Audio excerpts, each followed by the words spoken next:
¿Ves esta cosecha? Es la de mi huerto. Este año la producción de mis vegetales se disparó y te aseguro que no usé ni una gota de fertilizante químico. De hecho, trabajé menos, regué menos y mi espalda, mi espalda está bastante contenta. El secreto para lograr esto no es nuevo, para nada. Tiene unos 80 años y ayudó a alimentar a naciones enteras durante uno de los momentos más oscuros de la historia, la Segunda Guerra Mundial. Era un sistema para tratar el suelo, tan simple, tan intuitivo y tan poderoso que después de la guerra, la nueva y floreciente industria química nos vendió una idea mejor. Una idea de soluciones rápidas y milagros envasados en sacos de plástico. Y así, el viejo método fue quedando enterrado. Se le tachó de anticuado, de ineficiente. Hoy vamos a desenterrar ese secreto. Te voy a mostrar el método que usaron, te explicaré la ciencia detrás de él y entenderás por qué es tan revolucionario que algunos preferirían que siguiera olvidado. Quédate conmigo, porque estás a punto de reconectar con una sabiduría que en realidad nos pertenece a todos. Para entender el poder de este secreto, primero tenemos que hacer un viaje en el tiempo. Imagina el mundo a principios de los años 40. El planeta está en guerra. La Segunda Guerra Mundial devora recursos, hombres y, sobre todo, comida. Los barcos que transportaban alimentos son ahora objetivos militares. Las granjas se quedan sin trabajadores que han sido enviados al frente. En casa, en lugares como Estados Unidos o el Reino Unido, la escasez es el pan de cada día. Los gobiernos imponen un racionamiento estricto. Azúcar, carne, mantequilla, todo se mide con cupones. Las colas para conseguir lo básico son interminables y la ansiedad se palpa en el aire. El hambre no es una amenaza lejana, es un fantasma sentado a la mesa de cada familia. La pregunta no es ¿qué te apetece cenar?, sino ¿habrá algo para cenar? Y justo en medio de esa crisis, los gobiernos lanzan una de las mayores movilizaciones civiles de la historia. No pedían a la gente que tomara un fusil, sino una pala. Así nació el movimiento de los Jardines de la Victoria. El mensaje, difundido en carteles icónicos que hoy son piezas de museo, era simple y directo. Cava por la victoria. Nuestra comida está luchando. Y la gente respondió. Millones de personas corrientes, que nunca habían tocado la tierra, se lanzaron a transformar cada centímetro de suelo disponible en una fuente de alimento. Patios traseros, parques públicos, campos de deportes, incluso los terrenos de la Torre de Londres se convirtieron en huertos. No eran agrónomos expertos, eran oficinistas, amas de casa, ancianos y niños. El resultado fue asombroso. En su apogeo, solo en Estados Unidos, más de 20 millones de jardines de la Victoria llegaron a producir unos 8 millones de toneladas de alimentos al año. Piénsalo un momento. Eso equivalía a cerca del 40% de todas las verduras frescas que se consumían en el país, casi la mitad de las verduras de una superpotencia mundial, cultivadas no por la gran industria, sino por sus propios ciudadanos en sus patios. Estos huertos no solo aliviaron la escasez, sino que también levantaron la moral de una nación, dándole a la gente un propósito y algo de control en medio del caos. No solo cultivaban zanahorias y tomates, cultivaban esperanza. Pero aquí viene la pregunta del millón. ¿Cómo diablos lo hicieron? No tenían acceso a los fertilizantes químicos que hoy llenan las tiendas. No tenían pesticidas modernos ni riego por goteo. Tenían herramientas simples, semillas y unos cuantos panfletos del gobierno con instrucciones. ¿Qué conocimiento contenían esas páginas para que unos novatos lograran esa productividad masiva? La respuesta, el gran secreto, es tan profunda como simple. No era un producto, no era un ingrediente mágico. El secreto era una filosofía, una forma completamente distinta de ver el suelo.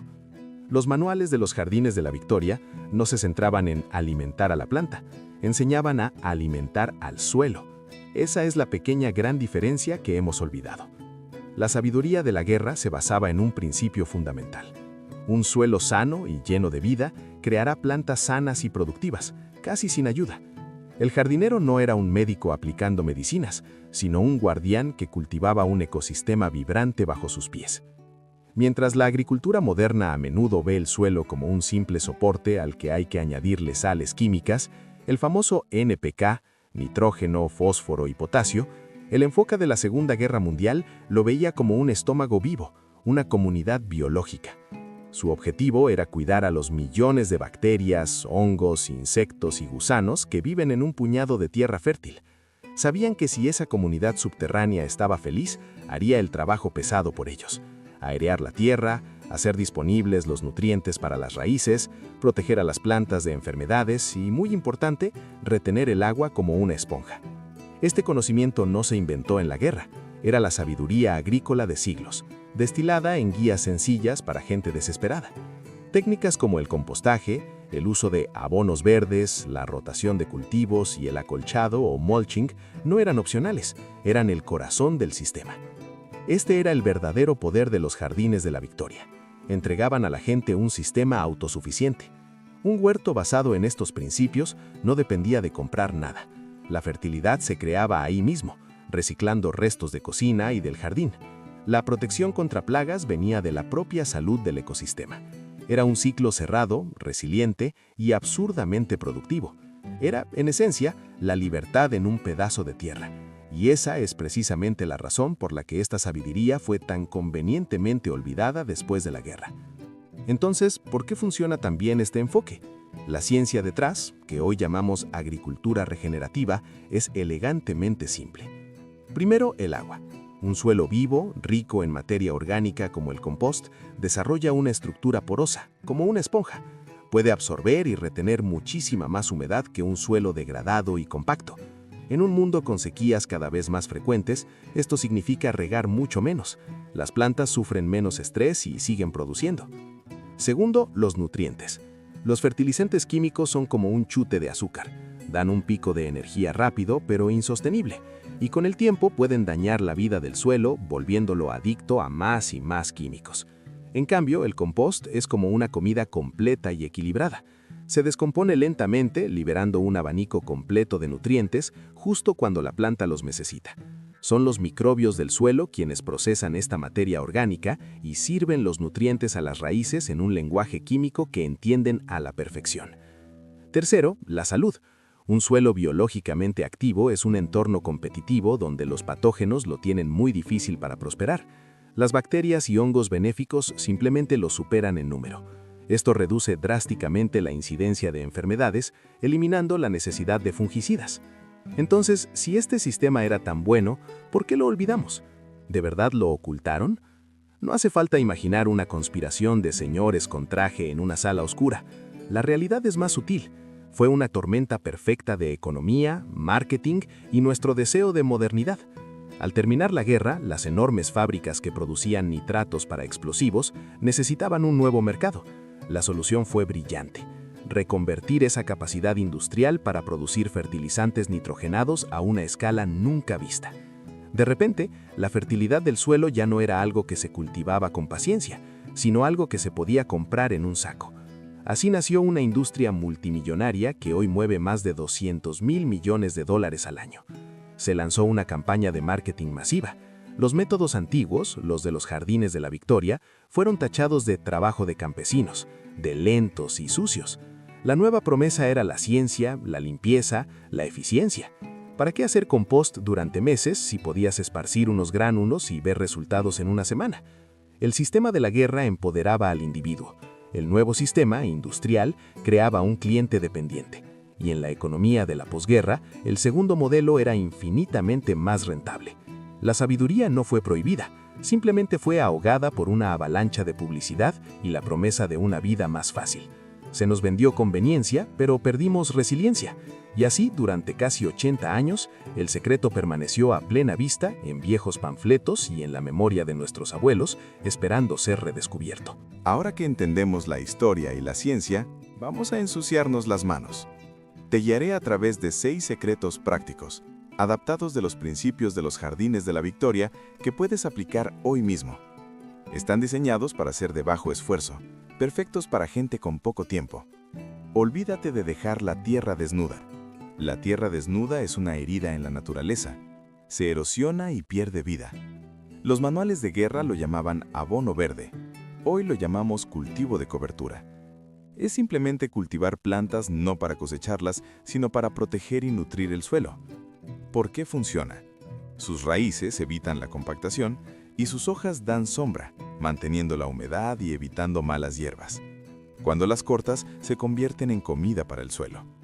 ¿Cómo aplicarlo? Método fácil. No necesita excavar. Simplemente esparce una mezcla de semillas de crecimiento rápido como trigo sarraceno y alguna leguminosa como el trébol. Riégalo una vez. En un par de semanas tendrás una alfombra verde. Cuando quieras plantar tus vegetales, no lo arranques. Córtalo al ras justo donde va tu planta. O aplástalo. El resto se queda como un acolchado natural. Esto es como darle un probiótico a tu suelo. Es una versión moderna y acelerada del principio de suelo vivo. En lugar de esperar a que el compost sólido actúe, creamos una infusión líquida cargada de microorganismos beneficiosos que protegen contra enfermedades y ayudan a las raíces a absorber mejor los nutrientes. ¿Cómo aplicarlo? Coge un cubo de 20 litros con agua sin cloro. Deja agua del grifo un día al sol. Mete un par de paladas de tu mejor compost en una media vieja y sumérgelo, como una bolsita de té gigante. Si tienes una bomba de acuario, mete oxígeno durante 12-24 horas para que los microbios se multipliquen. Si no, remueve con fuerza varias veces. Cuando el líquido tenga un color marrón claro y huela a tierra de bosque, está listo. Dilúyelo 1:10 con agua y riega tus plantas con él una vez por semana. Esta es una técnica ancestral de los pueblos nativos americanos, adoptada sabiamente en los jardines de la Victoria. Es el mejor ejemplo de cómo las plantas pueden ayudarse entre sí. ¿Por qué funciona? Se siembran 3 plantas juntas: maíz, frijoles trepadores y calabazas. El maíz sirve de poste para los frijoles. Los frijoles fijan nitrógeno en el suelo, fertilizando al maíz. Y la calabaza cubre la tierra con sus hojas grandes, manteniendo la humedad y evitando malas hierbas. Es un ecosistema autosuficiente. ¿Cómo aplicarlo? En 1 metro cuadrado, siembra 4 matas de maíz separadas unos 30 centímetros. Cuando midan unos 15 centímetros, siembra 2 o 3 semillas de frijol trepador alrededor de cada tallo. En los bordes, siembra un par de semillas de calabaza. ¡Listo! Has creado una sociedad que trabajará en equipo todo el verano. La técnica definitiva para jardineros perezosos e inteligentes. Elimina la necesidad de acarrear restos al montón de compost. ¿Por qué funciona? En vez de arrancar las malas hierbas, simplemente córtalas al ras y déjalas ahí mismo. Lo mismo con las hojas viejas de tus plantas. Este material forma una capa de mulch que alimenta a los gusanos, suprime nuevas malezas y reduce muchísimo la evaporación de agua. ¿Cómo aplicarlo? Es tan simple como suena. ¿Ves una hierba? Córtala y suéltala. ¿Una hoja amarilla? Córtala y suéltala. No cargas, no mueves, no cavas. Estás imitando el ciclo de un bosque, donde las hojas caen y fertilizan el suelo bajo el mismo árbol. Esta técnica es llevar la idea del suelo vivo al siguiente nivel. Es como vacunar tu jardín con la increíble vida microbiana de un ecosistema maduro. ¿Por qué funciona? El suelo de un bosque antiguo contiene una red de hongos y bacterias expertas en crear fertilidad. Al introducir una pequeña cantidad, aceleras increíblemente la creación de esta red en tu jardín. ¿Cómo aplicarlo? Con respeto y permiso, ve a un bosque cercano. Aparta las hojas secas de la superficie y recoge solo una taza del suelo oscuro y desmenuzable que huele a vida. Esparce esta pequeña cantidad sobre tu huerto o mézclala en tu compost. Estás introduciendo las semillas de una vida subterránea que puede transformar un suelo pobre en uno fértil en una sola temporada. La última pieza del puzzle no está en el suelo, sino en la genética. Durante la guerra, guardar semillas era tan importante como cultivar. ¿Por qué funciona? Las semillas de herencia, o heirloom, son variedades antiguas, seleccionadas por generaciones por su sabor y resistencia a un clima específico.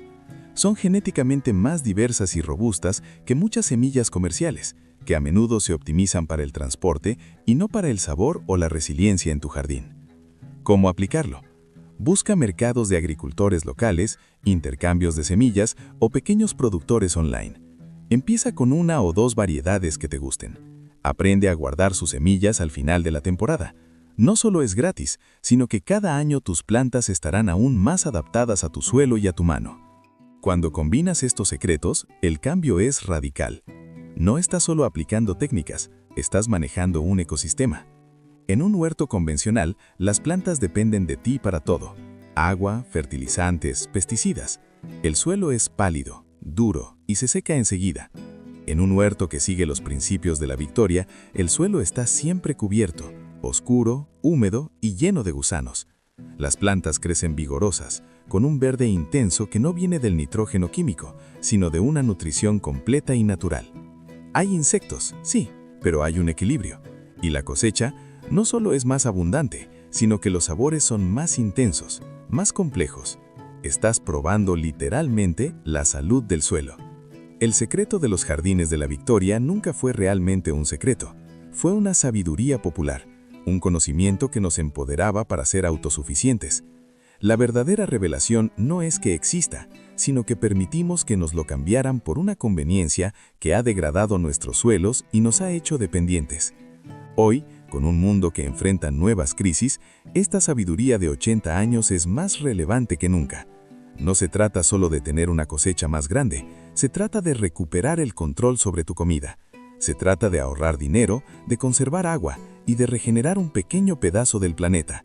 Se trata de reconectar con un legado de resiliencia y demostrar que las soluciones más poderosas ocasionalmente son las que ya tenemos. Así que te lanzo un reto. No tienes que aplicarlo todo de golpe. Elige uno. Elija un solo secreto. Esta temporada, prueba a usar un cultivo de cobertura. Prepara tu primer té de compost o simplemente deja de arrancar las malas hierbas y empieza a cortar y soltar. Revive la historia en tu propio jardín. Y cuando tus vecinos te pregunten cómo lo has conseguido, sonríe y comparte el secreto. Porque este conocimiento no se hizo para ser oculto, se hizo para ser sembrado.